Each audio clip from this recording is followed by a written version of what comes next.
बोलिए सद्गुरुदेव भगवान की, बोलिए वृंदावन बिहारी लाल की जय। श्रीमद्भागवत महापुराण की जय। जय जय श्री राधे श्याम, जय जय श्री राधे।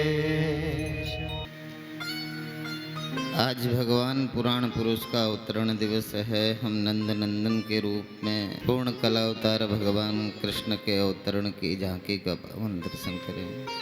आए सब मिलकर भगवान के स्वरूप का स्तवन करते ध्यान करते हुए आज की कथा में प्रवेश करें। गजाननं गणादिसेवितं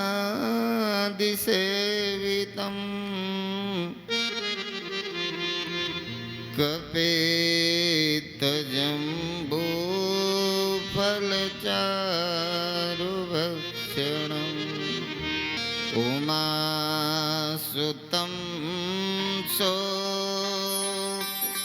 विनाशकारकं नमामि विघ्नेश्वरपादपङ्कजं। गुरुर्ब्रह्मा गुरुर्विष्णु गुरुर्देव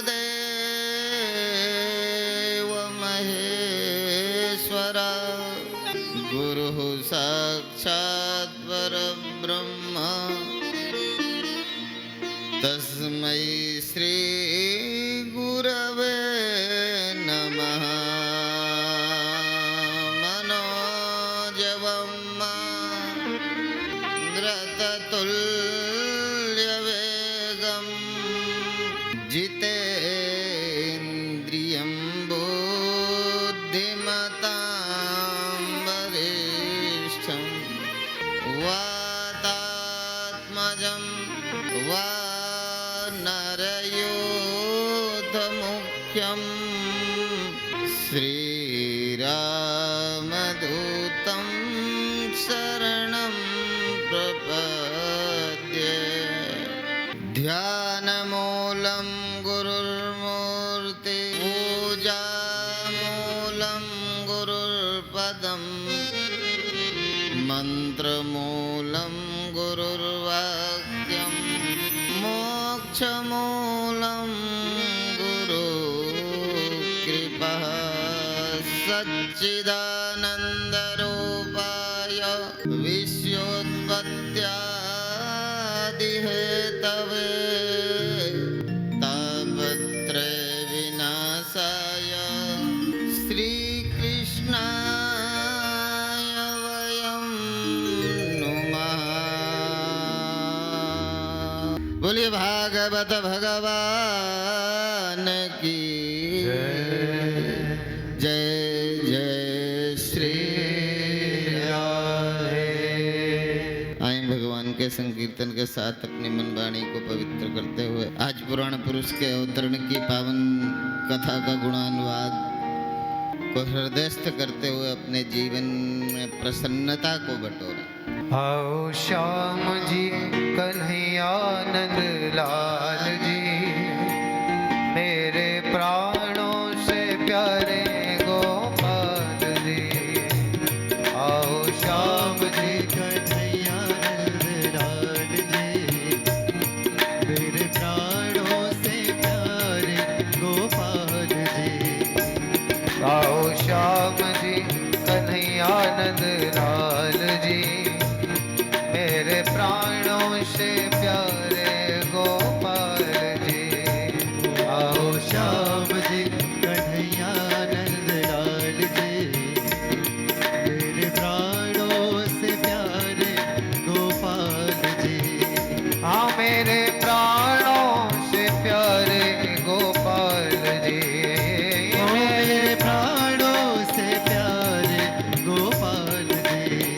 हाँ मेरे प्राणों से प्यारे गोपाल जी। ओ मेरे प्राणों से प्यारे गोपाल जी। मेरे प्राणों से प्यारे गोपाल जी। ओ मेरे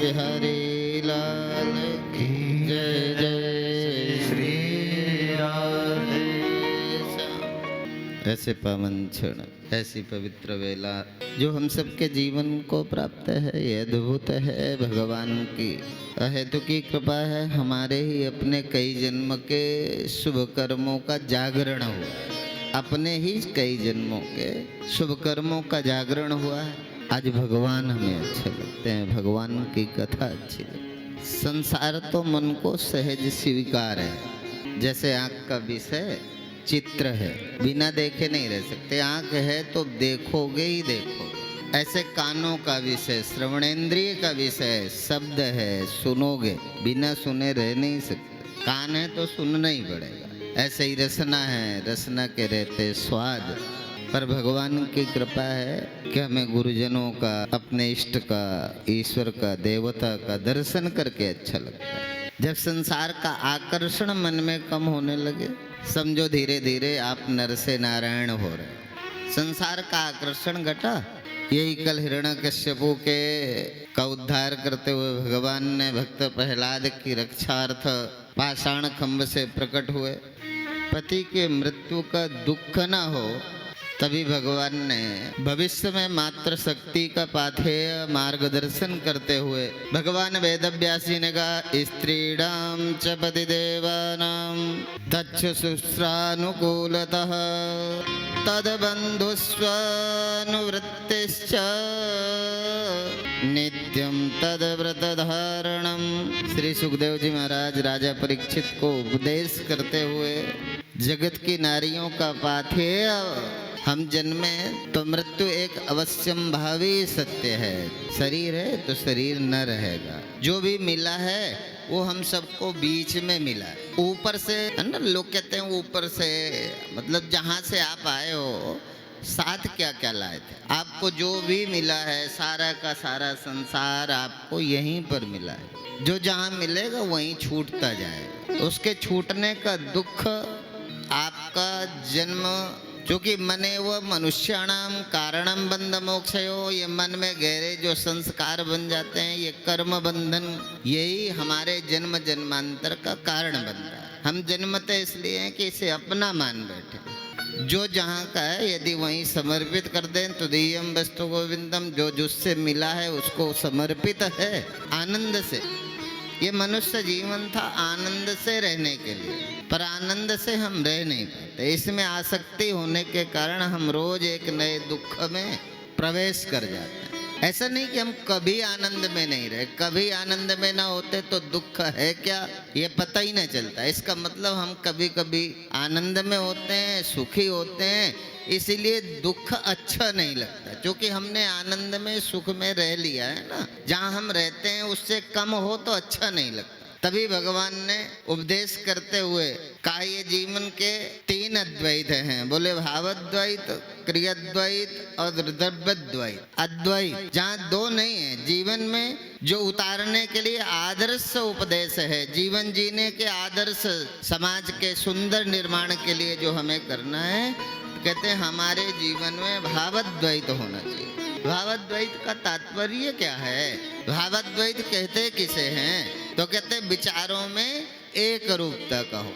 हम अभी सब अपने लिए अच्छा मांगते हैं, अपनों के लिए मांगते हैं, पर सारा समाज भगवान का विराट है। भगवान की बनाई दुनिया में हम सब अलग अलग तो हैं, अलग अलग आकृति, अलग अलग परिवार में, अलग अलग जाति धर्म में हमको इस सांसारिक व्यवस्था ने बांटा है। पर एक सत्य के अलावा, जैसे एक ही कार्य और कारण की चर्चा करते हुए पूर्व दिनों में मैंने आपको बताया था, कार्य है, जितने भी स्वर्ण से बने हुए आभूषण हैं वो सब कार्य हैं, स्वर्ण कारण है। मिट्टी से बने हुए सारे बर्तन कार्य हैं, मिट्टी कारण है। कारण में जब जाएंगे तो हम सब एक हैं। कार्य के नाते हम अलग अलग हैं। अलग अलग होते हुए भी हम एक कैसे हैं, इसी को तो इन 7 दिनों में देखना। जब हम एक होंगे तो किससे द्वेष करेंगे, हम एक होंगे तो किसकी निंदा करेंगे, हम एक होंगे तो हमारा वैर किससे होगा, कौन बड़ा होगा कौन छोटा होगा। अभी तो हम चूंकि नीचे बैठे होते हैं तो व्यासपीठ में वाले को हम बड़ा मानते हैं, लगता है व्यासपीठ में जो बैठे हैं वो ज्यादा। ये भगवान ही तो है जो कम ज्यादा होते ही नहीं है। समम सर्वेषु भूतेषु तिष्ठन्तम परमेश्वर, एक परमात्मा ही है जो सब भूतों के अंदर बराबर बैठा। वो कम ज्यादा नहीं है, न्यूनता और अधिकता नहीं है। कम ज्यादा इसलिए लगता है कि आपने उसे जानने का प्रयास नहीं किया। हमने उसको जानने के लिए परिवार छोड़ा, घर छोड़ा और उसको जानने के लिए गुरु शरण में लंबे समय से रहे। हमने जानने के लिए प्रयत्न किया है, इसलिए लगता है जैसे हम परमात्मा के नजदीक हैं। हम परमात्मा के नजदीक हैं, हमें ये भी दिखता है कि आप स्वयं परमात्मा स्वरूप ही हैं। आप परमात्मा से अलग कुछ नहीं। आपकी जो बुद्धि में बैठ गया मैं मनुष्य हूँ, जन्मा हूँ, मर जाऊंगा, ये जो अविद्या के कारण जो ये भ्रांति पैदा हो गई, इस भ्रांति, इस ग्रंथि को खोलने के लिए भागवत के महात्मा में यही तो कहा, विद्यते हृदय ग्रंथि। जो हृदय में अविद्या की ये जो गांठ लगी हुई है कि मैं जन्मा हूँ, मैं मर जाऊंगा, मैं स्त्री हूँ, मैं पुरुष हूँ, ये जो अलग अलग तरह से आप अपने पर विचार करते, ये गांठ खुल जाए, फिर आप स्त्री बने रहो, फिर पुरुष बने रहो, फिर शिष्य बने रहो, गुरु बने रहो, कोई फर्क नहीं है।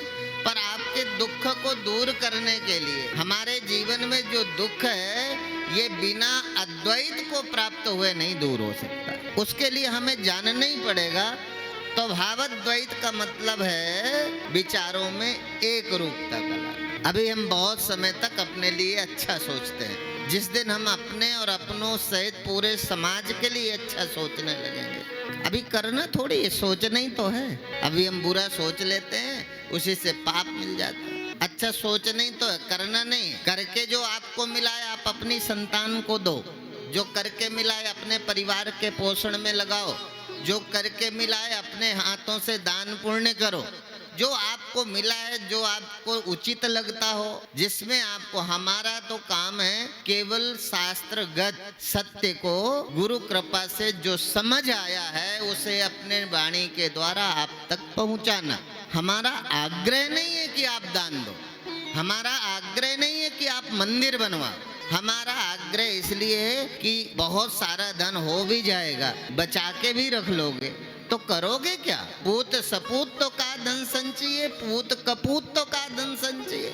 यदि आपकी संतान को आपने अपने संस्कार के पवित्र जल से यदि अपनी संतति के जीवन को सींचा है तो बिना धन के भी वो अच्छे से इस संसार में जी सकता है। नहीं बहुत सारा धन दोगे तो धन भी कभी कभी अहंकार और मौत का कारण बन जाता है। सारी बुराइयां तो इस बात पे आ गई जीवन में कि धन था, दिशा नहीं थी। दिशाहीन संतति के पास धन तो बहुत था, इसलिए हमारे संस्कृति नहीं थी। धन था पर हमें पाप और पुण्य का पता ही नहीं था। धन के अहंकार में हम शराबी बन गए, चरित्रहीन बन गए, हमारी दिशाएं गलत हो गई, हम भटक गए। इसलिए धन के साथ संस्कारों का होना आवश्यक है। इसी तरह क्रियाद्वैत, क्रियाद्वैत पर प्रकाश डालते हुए श्री सुखदेव जी महाराज ने राजा परीक्षित को उपदेश करते हैं। वो कहते हैं कर्म से किसी को हानि न पहुंचे। आपका अपना ऐसा कर्म हो कि आपके द्वारा दुख न पहुंचे। उसके प्रारब्ध का उसे दुख मिलता है, भोगने दो उसे। वो अपने अपने प्रारब्ध का है, हमें अपने प्रारब्ध का दुख भोगना है। ये देह धरे का दंड है, ये हम सबको होगा। अपने अपने ढंग से प्रारब्धगत प्राप्त होने वाले दुख हम भी भोग रहे हैं, आप भी भोग रहे हो, उसको भोगने दो। पर ज्यादा किसी के दुख का रस नहीं लेना, आनंदित नहीं होना। किसी को दुखी देखकर आप खुश होते हैं, ये बात ठीक नहीं। हमारे दुख में कोई प्रसन्न हो, अच्छा लगेगा क्या? तो समझ लो हम यदि किसी के दुख में खुशी मनाते हैं तो उसे भी अच्छा नहीं लगता होगा। अकारण कोई लेना देना नहीं। इसलिए किसी को हमारे द्वारा किसी कर्म से, हमारे किसी कर्म से किसी को कोई तकलीफ ना हो, इसके लिए कोई अपने बैंक की पासबुक चेक तो दे नहीं रहे हो। चुपचाप ढंग से, किसी को बताने की भी जरूरत नहीं। कोशिश करो कि हमारे कर्मों के द्वारा किसी को दुख ना। हम अपने को जितना हो अपनी सुरक्षा, अपनी व्यवस्था के साथ, अपनी व्यवस्था में समझौता नहीं करना, अपनी सुरक्षा में समझौता नहीं करना। पर अकारण भी बहुत लोगों को हम दुख देते रहते, उस दुख से बचना। तीसरा सूत्र था कि द्रव्य द्वैत, पैसे में अद्वैत कैसा हो, लक्ष्मी में अद्वैत कैसे हो? अर्थ तो आपके पास बहुत है, पर अर्थ में तो आपने अपना एकाधिकार मान लिया है। जरूरत का जितना है वो तो खर्च किया, अधिक है तो पास बैंक में जमा कर दिया, FDR बना दी, और ज़्यादा हुआ तो लोग स्विस बैंक में भेज देते हैं, बाहर के विदेशों में जमा कर देते हैं। ये धन का जो एकाधिकार आवश्यकताओं की पूर्ति के बाद, वैसे भगवान के नियम है, सृष्टि है, आपकी आवश्यकता की पूर्ति से जो अधिक धन है, ऐसा नहीं कि आप बैंक में मत जमा करो, FDR न बनाओ, वो भी बनाओ। आपकी जरूरतें यदि पूरी हैं और पड़ोस में कोई भूखा है तो भगवान ने सामर्थ्य इसलिए नहीं दी कि आप भूखे को भोजन न दे सको, कोई प्यासा है। ये देखो, कोई ठग तो नहीं है। ये भगवान ने बुद्धि इसलिए दी है कि आप अंधविश्वास नहीं करो, ब्लाइंड फेथ नहीं, आप आवश्यकता देखो। सचमुच कोई गरीब है, पढ़ना चाहता है तो स्कूल बनाना। इसलिए पूज्य महाराजा श्री की सन्यास जीवन यात्रा में बहुत सारे स्कूल खोल दिए गए, कॉलेज खोल दिए गए, हॉस्पिटलों का निर्माण हुआ, दिव्यांग बच्चों का केंद्र बन गया, गौ सेवा के केंद्र खुले। एक गौ सेवा केंद्र थोड़ी, एक की तो चर्चा होती है, सब मिला के कम से कम 15-20 जगह गौ माताओं की सेवा होती होगी। हर संस्था में 25-50 गाय तो हैं। वो तो एक बड़ा केंद्र है सिजई, जहाँ हजारों गौ माताओं की सेवा होती है, और हर आश्रम में 15-25-50 गाय तो रहती ही है। आपके समीप दिल्ली में भी 35-40 गाय, दिल्ली देश की राजधानी में भी हर जगह गौ माताओं की सेवा हो। अर्थात ये जो जीवन मिला है इसलिए नहीं मिला, इसलिए भगवान ने सृष्टि निर्माण में, भगवान के सृष्टि निर्माण का एक से बहुत होने का संकल्प कब पूर्ण हुआ? जब भगवान ने मनुष्य बनाया। मनुष्य भगवान की सबसे जिम्मेदार, सबसे ज्येष्ठ और जिम्मेदार संतान भगवान की सृष्टि की। भगवान मनुष्य बनाए तो खुश हो गए, लगा अब मेरा काम हल्का हो गया। वह कारण करुणा बढ़ रहा है, हर भूत प्राणी के प्रति उनके हृदय में करुणा है। ठीक है, तो भगवान ने सोचा मनुष्य बनाया तो भगवान खुश हुए, लगा ये मनुष्य है जो मेरा काम करेगा, यही है जो चींटी को दाना डालेगा, पक्षी को पानी रखेगा, यही है जो मंदिर निर्माण करेगा, यही है जो यज्ञ अनुष्ठान में अपना प्रतिभाग करते हुए यज्ञ अनुष्ठान में भी अपना धन समर्पित करेगा। ये मनुष्य है जो करुणा करेगा, जरूरतमंद लोगों के काम आएगा। वो आदमी के ही नहीं, पशु पक्षी कीड़ी मकोड़े के भी काम आता है। इसलिए भगवान ने सोचा ये मनुष्य बनाया, भगवान खुश हो गए। भगवान को लगा मेरा काम हल्का हो गया, मनुष्य बना के भगवान खुश हुए। मनुष्य बनाया, इसलिए ये जीवन है। आज हम चाहते हैं जब हमारे को करना चाहिए, आज हमारे पास सामर्थ्य है, हम चल सकते हैं, बैठ सकते हैं, थोड़ा श्रम कर सकते हैं, मेहनत कर सकते हैं, ठीक है ना। जब हमारी उम्र है कुछ करने की, तब हम प्रमादी बनकर या विषयी बनकर इधर उधर संसार में भटकते हैं। शरीर मिला है, सदा तो रहेगा नहीं। आप जितना पहले देख सकते थे, अब आंख उतना नहीं देख सकते, थोड़ा नजर कमजोर हो गई। आप जितना पहले दौड़ लेते थे, थकते नहीं थे, अब आप ज्यादा चल नहीं सकते। आपका शरीर आपका साथ थोड़ी देगा लंबे समय तक। आप आज अवसर है कि हम देर तक बैठ करके कुछ भी चल सकते हैं, बैठ सकते हैं, दौड़ सकते हैं। जब हमारे पास सामर्थ्य है कुछ करने की, तब हम कर नहीं रहे। इसलिए कहा यावत् स्वस्थमिदं कलेवरग्रहं यावश्च दूरे जरा यावश्चेन्द्रिय शक्तिरा प्रतिहता यावच्छयानायुषा आत्मा श्रेयसि तावदेव विदुषा कार्या प्रयत्नो महान् संदीप्ते भवने तु कूपखननम् वृद्युद्यमा कीदृशा। आज हमारे पास अवसर है यावत् स्वस्थमिदं कलेवर ग्रहम यावश्च दूरे जरा। हम कानों को अच्छी लगने वाली कथा को तो सुनते हैं, मन को जहाँ रस मिलता है, जहाँ मन की मौत होती है तो कथा में मजा नहीं आता। जबकि कथा है मनोनाश वासना क्षय, वासनाओं की निवृत्ति हो। जो कामनाएं हैं ना, ये मन कामनाओं से निवृत्त होने लगे। मन कामनाओं से निवृत्त होगा तो जिंदा नहीं रह सकता, मर जाएगा। पर इस मन को आप समझते नहीं हो। कोई संत जन ही जानते इस धूर्त मन की चाल। इस मन की चाल को तो कोई साधु जन जानते हैं, जिन पर गुरुओं की कृपा है, नहीं तो संसार से इतर चर्चा करने पर मन टिकता नहीं है। मन को लगता है ये तो व्यर्थ है, अच्छा ही नहीं लगता। मन अपने विषयों की ओर हमारी बुद्धि को भी खींच लेता है। नहीं तो आज क्या है, शरीर मिला है तो सदा स्वस्थ रहेगा का, यावत स्वस्थ मिदम कलेवर। शरीर के स्वस्थ रहते हमने भजन नहीं किया, शरीर के स्वस्थ रहते हमने ठाकुर सेवा में अपने हाथों को नहीं लगाए, हमने ठाकुर सेवा नहीं की, तुलसी सेवा नहीं की, हमने गुरुजनों की सेवा नहीं की, हमने दीन और निर्धनों की सेवा नहीं की, हम किसी अंधे के मार्ग नहीं बने, हमने अंधे का उपहास उड़ाया। जिस दिन हम अंधों का उपहास उड़ाना बंद करेंगे, उनके सहायक बनेंगे, तब अकारण करुण वर्णनालय भगवान के हृदय में हम सबके प्रति प्यार पैदा होगा। भगवान को लगेगा इसके हृदय में करुणा है, करुणा से भगवान को सोते हैं। हम अपने हृदय को करुणा से भरें, दया से भरें, परोपकार से भरें। ये शरीर मिला है, रहेगा नहीं। आज हम अपनी ताकत पर, सौंदर्य पर, सफलता पर कितना भी इठला लें, ये हमारा इतराना इठलाना लंबे समय तक टिकेगा नहीं, रहेगा नहीं। इसलिए भगवान ने कहा ये शरीर है, स्वस्थ है, स्वस्थ रहते ही तुम मेरा भजन करो। स्वस्थ हो तो इसलिए तीर्थाटन करो। अभी स्वस्थ हैं इसलिए हम 3 घंटे 4 घंटे जितना भी देर हो जाती है आराम से बैठे रहते हैं। पर यदि शरीर स्वस्थ ना होता तो एक आसन में बैठना मुश्किल होता। आज स्वस्थ है, आज नहीं बैठेंगे तो फिर रोगी होने के बाद तो बैठ ही नहीं पाए। इसलिए यावत् स्वस्थमिदं कलेवर गृहम् यावश्च दूरे जरा। अभी हमारे पास समय भी है, मृत्यु हमसे दूर है, अभी लंबा सफर है। इसलिए यावश्चेन्द्रिय शक्तिरा प्रतिहता यावत् क्षयानायुषा। अभी आंखों में देखने का सामर्थ्य है, कानों में सुनने की शक्ति है, अभी हम सुन सकते हैं, दर्शन कर सकते हैं। आज सुन लें, आज देख लें, नहीं तो धीरे धीरे एक समय आएगा जब कानों को आवाज अच्छी नहीं लगेगी, आंखें देर तक देख नहीं सकते। आंखें तो होंगी पर इनमें दृष्टि कम हो जाएगी, धीरे धीरे दृष्टि खत्म हो जाएगी, देखने का सामर्थ्य घट जाएगा, सुनने का सामर्थ्य घट जाएगा। संदीप्ते भवने तुको खन्नम। बाद में क्या होगा, बाद में पछताना तो ऐसे ही है जैसे घर में आग लग जाए, फिर जमीन खोदो। घर की आग बुझाने के लिए जमीन खोद के पानी निकालने जैसा था। जब तक पानी निकालोगे घर बचेगा क्या?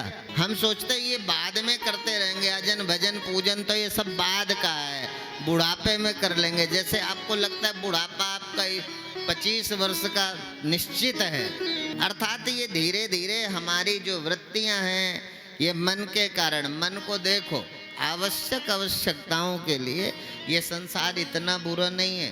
संसार का कोई विषय पदार्थ शास्त्र से मिला लो, क्या करना है, कितना करना है, किसी से पूछने की जरूरत नहीं। शास्त्र के अनुसार आप अपने जीवन में कर्तव्य कर्म क्या हैं आपके, उनके अनुसार चलना प्रारंभ कर दो। जो भी कर्म होगा वो यज्ञ बन जाएगा, पुण्य बन जाएगा। आप शास्त्र के मर्यादा के अनुसार अपने जीवन यात्रा को प्रारंभ करो। रहेगा तो है नहीं ना, सदा तो रहना नहीं, रहना नहीं है तो कुछ अच्छा करें, ये अवसर है, कर सकते हैं। जानवर तो परस्पर परोपकार की भावना होते नहीं, इसलिए अवसर है हम धीरे धीरे अपने मन को परोपकार में समर्पित करें। ये थोड़ी है एक गिलहरी है तो वो भी देखो, एक गिलहरी है। जब भगवान राम के काज में राम सेतु का निर्माण होना था तो नल नील और हनुमान भी थे जो पूरे पहाड़ के पहाड़ उठा करके राम सेतु में समर्पित कर देते थे। पर एक गिलहरी भी थी जो उसके मन में आया तो वो भींग करके बालू में लोटपोट होके जाती थी, अपनी बालू झाड़ के चली जाती थी। तो और सारे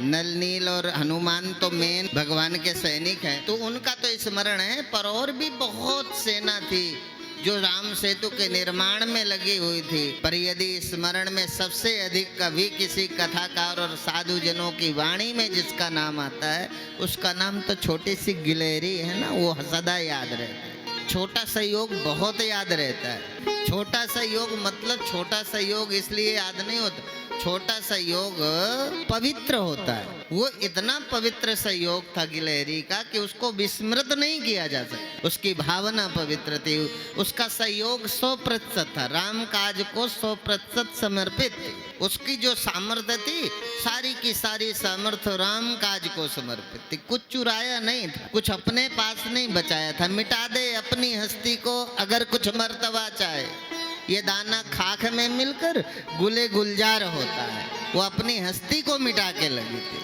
उसने कुछ बचाया नहीं था अपने पास। ये धीरे धीरे हमारे मन में, हम मन से भाव जगत में अपने को भगवान के प्रति समर्पित रखें। अभी तो संगीत वालों को भी कहना पड़ता है, आपका मन न लगे ना संकीर्तन में तो आंख बंद करके संकीर्तन में जुड़ जाओ और हृदय में अंदर गहरे तक डूब के, आंख बंद करके संकीर्तन में जब डूबोगे तो क्या ऐसी भी स्थिति हो जाए कि आपको आंख खोलने का मन नहीं, अंदर भगवान दिखने लगे तो बाहर का जगत देखने की इच्छा ही खत्म हो। हम अपने मन को, कथा में आए बैठे हैं, 2-3 घंटे का समय, मन जाएगा पर चाहे जहाँ चला जाए लौट करके उसे भगवान के चरणों में समर्पित करो। मन जाएगा ये मानेगा तो नहीं, पर मन जा रहा है तो मन के साक्षी रहो, ये कहाँ कहाँ गया।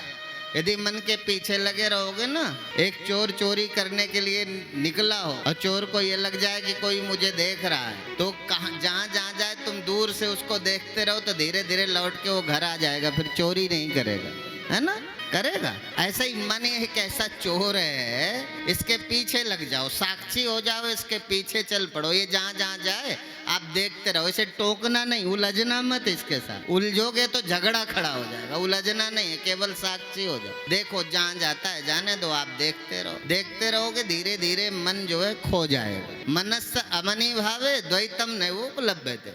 जैसे ही मन खोएगा तो द्वैत मिट जाएगा।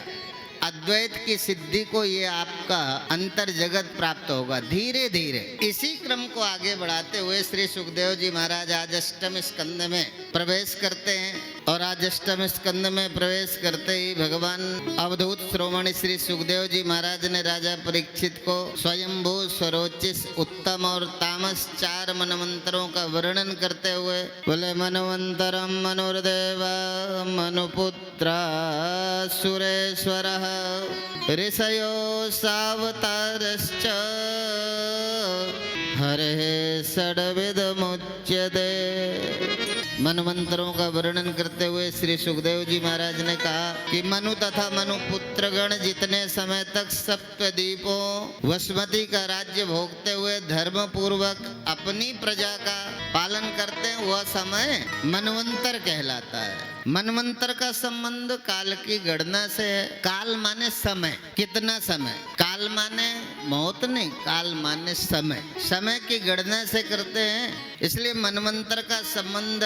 तो कहते कितने समय का एक मनवंतर होता है, तो बोले ब्रह्मा जी के एक दिन अर्थात एक कल्प में 14 मनु होते हैं। मनुओं के नाम अनुसार ही मनवंतरों के 14 भिन्न भिन्न नाम होते हैं। ऐसे में 14 मनवंतरों का वर्णन भागवत में है। एक मनवंतर में 71 चतुर्युगी का समय बीत जाता है। 71 चतुर्युग के अनंतर जितने, तो बोले 71 चतुर्युग का समय काल कितना होता है, तो बोले 71 चतुर्युगी की जो समय है उसमें सत्य, त्रेता, द्वापर और कलयुग ये सब के सब बीत जाते हैं। और ये कितना है, बोले ब्रह्मा जी का एक दिन है ये। अभी सृष्टि के आरंभ से अभी तक 6 मनवंतर बीत चुके।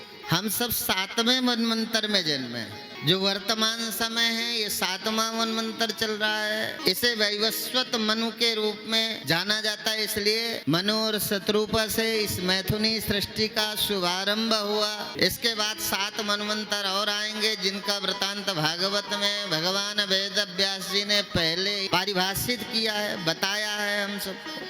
और इतना ही नहीं, मनवंतरों का नामकरण करते हुए भागवत जी ने, भगवान वेदव्यास जी ने भागवत के अनंतर मनवंतरों का नामकरण भी कर दिया। सभी के सभी मनवंतर भगवान के नाम पर हैं। प्रथम मनु स्वयंभू मनु हुए, उनकी संतान हम सब हैं। दूसरे मनु स्वरोचिस मनु हुए, ये अग्नि के पुत्र थे। तीसरे मनु थे उत्तम मनु, प्रिव्रत के पुत्र थे। आपने प्रिव्रत और उत्तानपाद की कथा सुनी थी ना। चौथे मनु का नाम था तामस मनु, और पांचवें मनु हुए रैवत मनु, और छठे मनु चाक्षसु मनु हुए। सातवें अर्थात वर्तमान मनु जो चल रहा है वो वैवस्वत मनु है। आगे कालांतर में जिन मनुओं का अवतार होगा, जो मनु चलेंगे उनका नामकरण करते हुए 8वां है सावरणी मनु, 9वां है दक्ष सावरणी मनु, 10वां है ब्रह्म सावरणी मनु, और 11वां है धर्म सावरणी मनु। 12 12वां जो है उनका नाम है रुद्र सावरणी मनु, और 13वां देव सावरणी मनु, और 14वां इंद्र सावरणी मनु। अब ये इंद्र सावरणी मनु अर्थात मनवंतरों के नामकरण करके हम सबको सुनाने की जरूरत क्या है? ये कोई आत्मा तो नहीं है, आत्मज्ञान भी नहीं है। अर्थात भागवत पर हम सबका विश्वास पैदा हो। बिना विश्वास न कौन्यू सिद्धि, बिना विश्वास के कोई कार्य सिद्ध ही नहीं होता। हमारा दृढ़ विश्वास हो भगवान वेदव्यास जी की लिखी हुई वाणी मिथ्या नहीं है। जो पहले लिखा वो आज हो रहा है, वो सारी चर्चाएं आज हैं। इसी क्रम में कथा को आगे बढ़ाते हुए श्री सुखदेव जी महाराज ने एक गजेंद्र मोक्ष की पावन कथा जो मन को पवित्र करने वाली है, गजेंद्र की कथा सुनाना प्रारंभ करते हैं। श्री सुखदेव जी महाराज से राजा परीक्षित ने पूछा ये गजेंद्र कौन है? तब श्री सुखदेव जी महाराज कहते हैं ये गजेंद्र